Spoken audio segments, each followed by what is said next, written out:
My 5-year-old son handed me a drawing and whispered, "She watches us when you're not home." It was a crayon scribble, rough, messy, like most kid art, but something about it made my stomach twist. There were 3 figures. One was unmistakably me, long red hair and a green dress. One was my son, with his favorite blue hoodie and his missing front tooth. And then, off to the side, was a tall, faceless woman with black hair that draped down like a curtain. He'd even drawn her with long fingernails. "She stands at the window," he added solemnly. "She doesn't blink." I tried to laugh it off. Kids have wild imaginations, right? Monsters, ghosts, imaginary friends, totally normal. I ruffled his hair, praised the drawing, and pinned it to the fridge like every other one. But I couldn't unsee it. Later that night, I asked my husband, Kevin, about it. He shrugged it off with a grin, saying, "Probably something from YouTube Kids. You know how those algorithm videos are." But our son didn't watch horror. The next morning, the drawing was gone. I thought I'd misplaced it. Maybe it had fallen. Maybe I'd knocked it off with my elbow grabbing milk. But when I asked Kevin, he looked up from his phone with that disinterested blink of his and said, "You probably threw it away." Except I didn't. That evening, my son asked why his monster picture wasn't up anymore. Before I could answer, Kevin cut in sharply, "Because it was scaring your mom. We don't need spooky stuff like that hanging up." That was new. Kevin never talked over me. And when did he care what was spooky? A few days later, I picked my son up early from daycare, surprise ice cream in hand. We drove back singing Old Taylor Swift and laughing until we got to our front door, and the Ring cam alert popped on my phone. Motion detected, front yard. There on my feed was Kevin. With a woman. He kissed her like he used to kiss me when we were 23 and drunk on each other. She had black hair. My stomach bottomed out. I watched the video again, and again.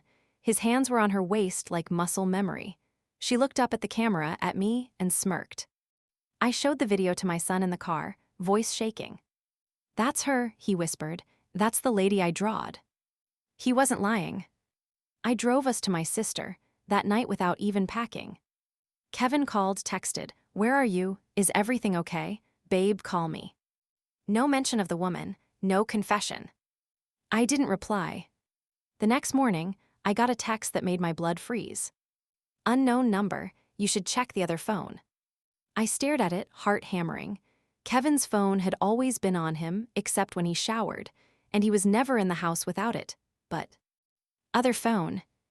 I messaged back, "Who is this?" No reply. So I did the one thing I thought I'd never do. I broke into Kevin's closet. Behind a box of old shoes, duct taped to the bottom of a camera bag he hadn't touched since our honeymoon, was a black burner phone. Dead battery, no charger. But I wasn't dumb. I bought a universal charger at CVS like I was buying tampons, embarrassed, shaky, trying to hide the urgency. When I plugged it in that night, it lit up like a crime scene. Over 200 photos. Hundreds of texts. Every one of them from or to her. They called each other Starling and Ghost Girl. One photo showed her standing in our backyard. Another, her asleep in our bed, wearing my old high school sweatshirt. Then a selfie of the two of them on what looked like a hotel balcony, Kevin shirtless, her sipping red wine. The timestamp was our anniversary. That's when the airdrop alert hit my screen. "Alexis wants to share one photo." It was a photo of me. Taken today, from outside my sister's house. My breath caught. My son was asleep next to me, tiny hand on my arm. And the caption read, "You look tired, babe." That's when I realized this woman didn't just exist in crayon. She was real, she was watching. And she had no intention of staying a secret. I locked every door in my sister's house. I shut every curtain, slid furniture against the back door, and slept in my clothes with my son tucked against me, one arm around him like a human seatbelt. I didn't tell my sister. Not yet. What would I even say? "Hey, remember Kevin? The man you said was too polite to be real? Turns out he's got a burner phone, a stalker girlfriend, and she just airdropped me a picture from your fucking lawn." The next morning, Kevin was waiting. Not in person, but his car. Parked half a block down, barely visible through the slatted blinds, same dent on the bumper. Same I voted sticker from 2020. Same ghost. I didn't confront him, not yet. I called the police and reported harassment. They took notes, nodded a lot, told me there wasn't much they could do without a restraining order. But it was Kevin I feared, not directly. It was her. Because now that I'd seen her, I couldn't unsee her. She was on the edge of everything. In the corner of the baby monitor screen one night. In the background of a school pickup video from the daycare's app. In a photo my friend posted from her own birthday dinner, I zoomed in, and there was a dark blur in the restaurant mirror. Hair like a curtain, no expression. No blink. And my son kept drawing her. This time, the drawing showed her with wings. She can fly through walls, he told me one morning like it was the most casual fact in the world. I finally cracked and called Kevin. I know about her, I said. I know about the phone, the texts, the photos, the airdrop, everything. Silence. Then slowly, carefully, he said, "Which phone?" Which phone? I hung up. I was done asking him to be human. Later that day, I checked the burner again. Something told me to look deeper. The photos went back months, before our anniversary, before our son's birthday, even before my last miscarriage. There was one taken on the night he was supposedly stuck at work, crying on the phone with me while I was bleeding into a towel in our bathroom. She'd been with him that night. She was in that hotel photo, same time stamp. Same ghost girl necklace. She was smiling. He was smiling. I was bleeding alone. And then came the voicemail. Buried at the bottom of the app list, under some off-brand file locker. I hit play. His voice, "Hey, it's me. Just wanted to say I can't do this much longer. She's getting suspicious. The kid talks about you. He's drawing pictures, for Christ's sake. I'm trying, okay? I'm trying. But if you keep showing up, we're both going to lose everything." Then a woman's voice. Faint, distant, like she was talking through a dream. "You said this was temporary. You said she didn't matter." Click. I was shaking so hard I dropped the phone. That night, I had a dream. I was standing in the hallway of our old apartment, the first one we shared. There were no windows, just a door at the end. I could hear a woman crying behind it. Not sobbing, screaming. I opened it. Inside, Kevin sat cross-legged on the floor, head in his hands. All the walls were covered in drawings. Crayon sketches, every one of them of her. Some faceless, some bleeding, some with her head bent at a grotesque angle. "She was never supposed to exist," he whispered. "She was never supposed to exist." Then he looked up at me. His eyes were gone. Black holes in his face. I woke up choking on my own breath. The next morning, I got a wedding invite in the mail. No return address. Just thick ivory cardstock, elegant cursive font. "You are cordially invited." I froze. The names on the card. Kevin and Alexis. The date. Next Saturday. I flipped it over. On the back, scrawled in red ink, not printed, handwritten. "You always did love his lies." And taped next to it, like an afterthought. A drawing. My son's. Her face, full this time. And unmistakably mine. I stared at the wedding invite like it was ticking. Because something inside me was ticking now. My brain, my gut, my bones. Kevin was getting married to Alexis. Alexis, the woman from the airdrop. The woman from my son's drawings. The woman from the burner phone. The woman from the voicemail. And somehow, I'd been invited. I was shaking, clutching the thick envelope like it was a weapon. It still smelled like perfume. Faint, sweet, rotten. I flipped the card over again. The handwriting, my son's drawing, my name on the guest list. But I wasn't on the RSVP line. Instead, in that same red ink, it read, "Witness only, seat 7F. What the fuck was seat 7F? I didn't sleep that night, I couldn't. My son woke up at 3 a.m. crying from a nightmare. When I ran in, he wasn't crying for me. He was screaming, 'Don't let her in.' When I turned on the light, he pointed to the closet. And on the inside of the door in crayon was another drawing. Not taped up, drawn directly on the wood. A woman in a black dress. Bleeding eyes. Standing over a bed. With him in it. Not Kevin. Our son. I called my sister and begged to come back. I told her Kevin was stalking me. I didn't tell her about the invite, or the dreams, or the photos, or the goddamn drawing in her guest room closet. I just packed our stuff and drove in the dark. No music, just the sound of my son sleeping and my own breath. Every red light felt like a trap. Every passing car looked like his. When I finally got to my sister, I opened the trunk, only to find another envelope sitting on top of my bag. I hadn't packed it. No return address. Inside, a photograph. Me sleeping in her guest room, my arm curled around my son. Taken from above. Taken last night. I turned it over. On the back, one word, smeared in red marker. Soon. I took the burner phone to a tech-savvy friend. I needed answers. I needed GPS data, IP addresses, anything. She called me 2 hours later and said, "This thing's got encrypted messaging, but you're not gonna believe the contact names." I said, "Try me." She read them off like a death list. Bride. Mother. Witness. Child. And then the last one. Efficient. Every name matched someone in my life. Except for the last one. Who the hell is Efficient? I asked. She said, I don't know, but they sent this video last week. She forwarded it to me. It was silent, grayscale, night vision almost. It showed Kevin kneeling. In front of someone wearing a veil. Not me. And behind them, rows of empty chairs. One with a tag. Seat 7F. The camera zoomed in. The woman in the veil lifted her head. And it was me. But I've never worn that dress in my life. My sister tried to laugh it off. She said, "Maybe it's a prank. You ever think Kevin's just trying to mess with your head?" I said, "He already lives in it rent-free." I went home. I burned the drawing from the closet. That night, I dreamed again. Only this time, I wasn't alone. My son was there, standing on a stage. Spotlight on him. Behind him, a crowd of faceless people. And at the microphone, her. Alexis. She was crying. But not like a bride. Like a hostage. And when she opened her mouth to speak, the only sound was my voice. Whispering, "I know what you did." I woke up to a ping. The burner phone lit up. New message from Efficient. It read, "Only one of you gets to wake up married."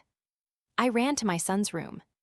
He was still breathing, thank God, but curled tight, fists balled, teeth clenched like he was fighting something inside his dream. I shook him gently. Hey, wake up, baby. You're safe. You're here with me." His eyes snapped open. And the first words out of his mouth were, "She wore the red shoes again." I didn't even know what that meant, but he said it like it was supposed to terrify me. And somehow it did. I sent the video to a friend of mine in production, one of those guys who does indie film gigs and knows all about editing tricks.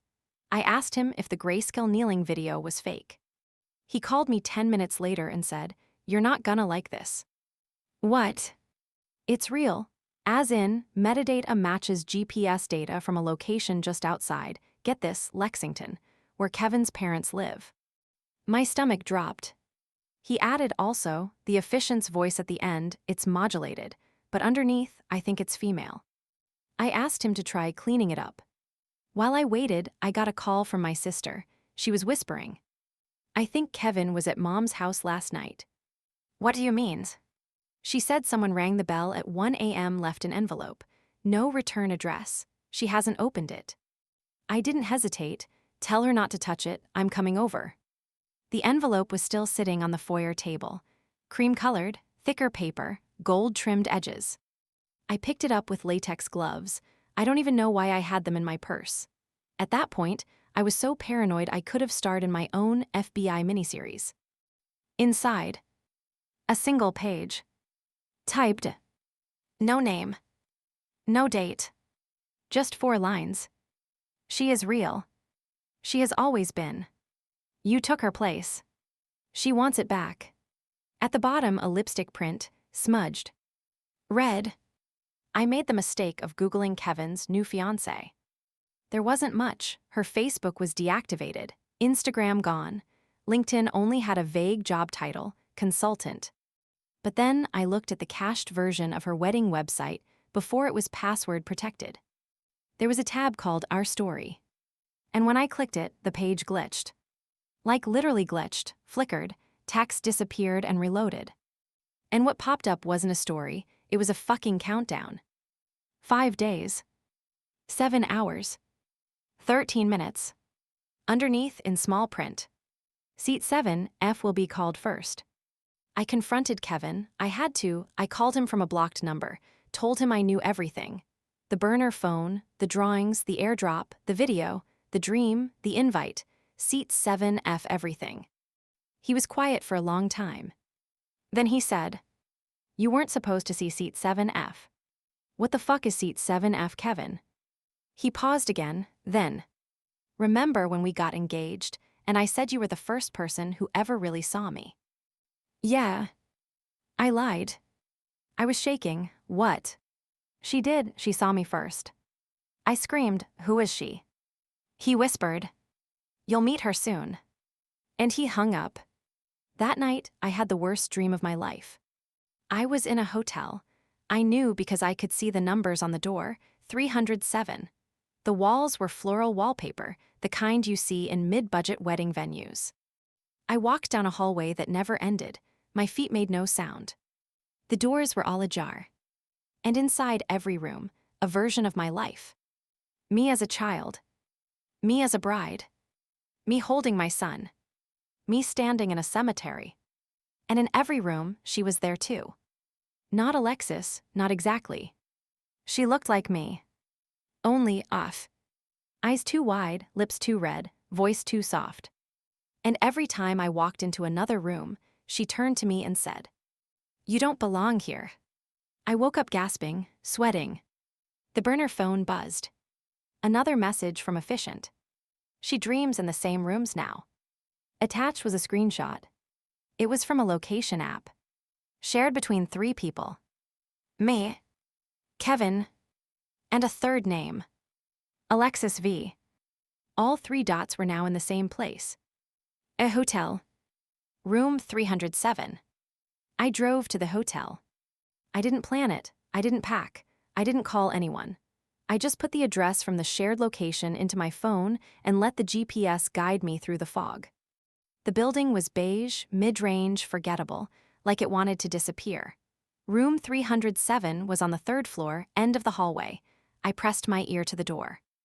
Silence. Then a click, like a phone camera shutter. I kicked the door open. And standing there in a white robe, holding a bouquet of lilies, was me. Not a lookalike. Not a twin. Me. She blinked at me calmly, not surprised, not scared. "You're early," she said, voice soft like velvet soaked in wine. "But then again, you always were impatient." I backed up. "What the fuck are you?" She smiled. "That's the wrong question." And behind her, Kevin stepped into view. In a suit. Boutonniere on his lapel. He looked me in the eyes and said, "You were never the bride." I ran. Out of the hotel into my car. The air burned in my lungs. My hands shook on the wheel. None of this made sense. My phone buzzed, a voicemail. From an old number. My mother's landline, disconnected years ago. I played it on speaker. A child's voice whispered, "Mommy, I saw her. She was in my closet. She said you stole her name." Then a static crackle. And finally, Kevin's voice, distant and broken. "I didn't want her back. She came on her own." I drove straight to my sister's house. She opened the door, eyes wide. "You look like you've seen a ghost." I was the ghost. I pulled out the drawing my son had made, the one with the red shoes. I'd brought it with me, desperate for proof I wasn't losing my mind. But when I unfolded it had changed. Now there were 2 women, one smiling, one crying, and the crying one, her face was scratched out entirely. In a child's handwriting beneath it. The one who pretends doesn't get to stay. I dropped it. We sat at our kitchen table in silence.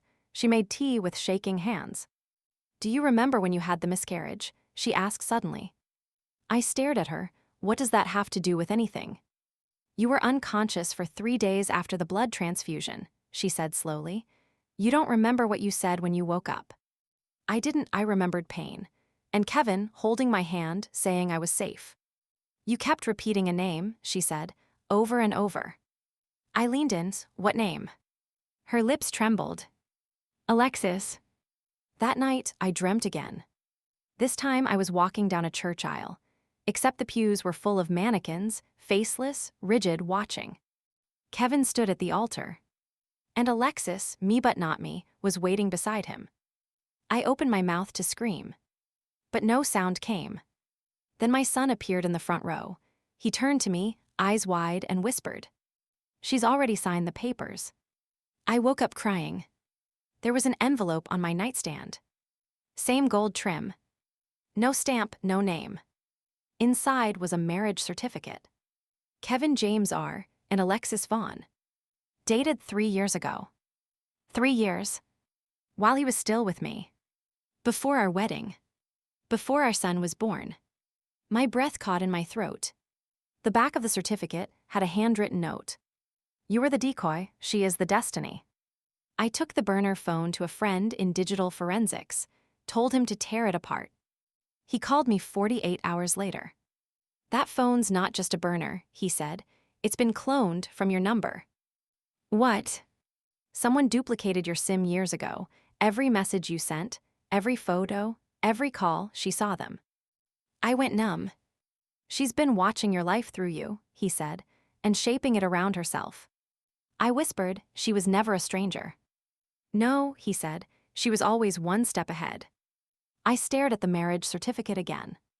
There, under witness signatures. My own name. Handwritten. Shaky. Like someone had forged it, or worse, I had signed it. Without knowing. Without remembering. And then, the shared location app pinged again. 3 dots. Moving. Converging. Toward my house. I sped home, heart in my throat, headlights bouncing off the trees like frantic signals. When I pulled into the driveway, the porch light was on. And the front door was ajar. I didn't remember leaving it that way. Inside, everything was still. Too still. No TV, no toddler footsteps, no Kevin. Just the quiet hum of something unseen. Until I heard it. A soft, tinny voice echoing from the baby monitor. Except it wasn't my son. It was her. Alexis. He was never yours, you know. You dreamed him, I delivered him. I ran to the nursery. Empty. The crib was cold, the toys were untouched. But on the floor sat a drawing, fresh crayon, still curling from pressure. 2 figures. One had a heart. The other had a key. Underneath. Only one can keep him. My phone buzzed. Airdrop request. From KVIN's IPHONE. The preview showed a photo. I accepted it without thinking. The image filled my screen. Alexis, standing in my living room, holding my son. And Kevin, behind her. Smiling. Like they'd never left. Like I was the guest in their home. I screamed, I tore through the house. Their voices echoed through Bluetooth speakers, synced to Kevin's old Spotify account. They were speaking in unison. Thank you for warming the life for us. Thank you for testing the name. You were the trial. She is the truth. Every light in the house dimmed, except for one. In the hallway. Above the closet. I opened the door. Inside, on a velvet hanger, was the white robe she wore in the hotel. It smelled like my perfume. And there on the tag, written in marker. Property of A. Vaughn, do not remove. I stumbled back. The mirror on the closet door caught my reflection. Except it wasn't my face. It was hers. Alexis. Smiling. Wearing the robe. And mouthing something. 3 syllables. I strained to hear. Check the birth. My hands trembled as I dug through the bottom drawer in the hallway. I kept my son's documents there, birth certificate, vaccination records, everything. I flipped through folders. Until I found it. The original birth certificate. I squinted at the bottom. Mother's name, Alexis Vaughn. Not me. Not my name. And Kevin's handwriting in the signature field. He registered the birth himself while I was sedated after the emergency C-section. He never let me double-check it. He said, "You need to rest. Don't worry about the paperwork." I thought it was love. But it was erasure. I dropped to the floor. Everything blurred. Then I saw it. A note tucked behind the certificate. A different paper thicker, embossed. It was another wedding invitation. But not ours. Another date, another venue. Another bride. Another guest list. And the RSVP card was still attached. I turned it over. And on the back, scrawled in Kevin's unmistakable handwriting. "She said the stars approved this union. Your job is done." The front door slammed. Footsteps. They were here. But I didn't hide. I walked to the foyer like it was my own funeral. They entered together. Kevin holding her hand. Alexis glowing. My son asleep on her shoulder. Kevin looked straight at me. "You finally understand," he said. Alexis stepped forward. "He never lied, you know, you just asked the wrong questions." I shook. "This is my life," I said. "It was on loan," she whispered. I backed away. Into the kitchen. To the drawer. To the envelope I'd hidden from everyone. The one I hadn't dared open until now. The DNA results. I tore it open. Scanned the first line. Maternity exclusion, 99.9998%. I was not the mother. I dropped the envelope. And Alexis caught it midair. She smiled softly. "I dreamed you would take this well." I couldn't breathe. Kevin wrapped his arm around her waist. And just before they turned to leave, she looked back and said, "We thank you for your womb." Then the door closed behind them. And I was alone. In a home that no longer belonged to me.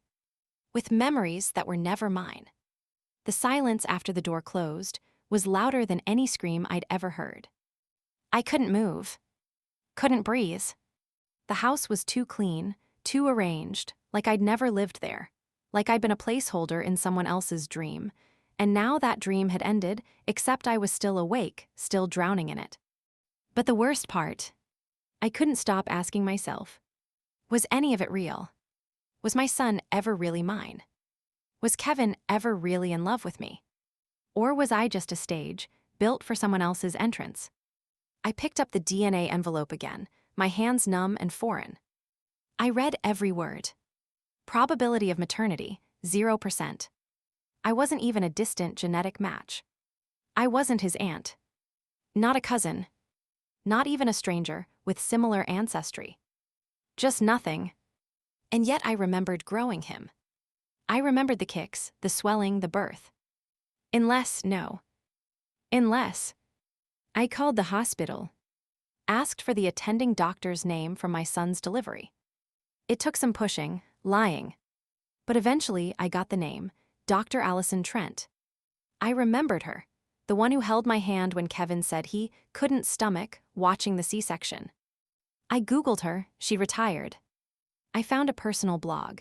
She wrote about maternal trauma, birthing surrogates, IVF patients. One post stopped me cold. What happens when you're the last to know you were a surrogate? I read every word. The symptoms, the sedation, the lack of records, the partner who insists he'll handle everything. I wasn't a mother. I was a vessel. A womb for hire, except no one had ever hired me, just used me, and erased me. The dreams, the gut feelings, the drawing. All warnings. And I'd ignored them. I went to my mother's house. Collapsed in her arms. I told her everything. The drawing, the woman, the DNA. She pulled away slowly. Her face pale. She whispered, "Oh my God, it's happening again." I blinked, "What is?" She disappeared into the hall closet, returned with an old shoebox. Inside were photos, newspaper clippings. A woman mid-30s, big eyes, brown curls, a child on her hip. The woman was Alexis. Or someone who looked exactly like her. But the photo was dated 1983. 40 years ago. The headline, "Hospital Mix-Up, Surrogate disappears with child in alleged identity theft. My mom's hands trembled. That woman, she worked at the same psych ward your aunt was admitted to in the 80s. Your aunt had IVF complications. The baby was stillborn.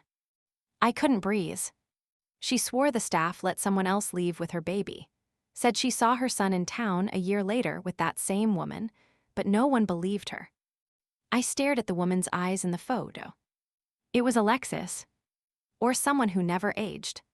The same hair, same expression, same smug, knowing smile.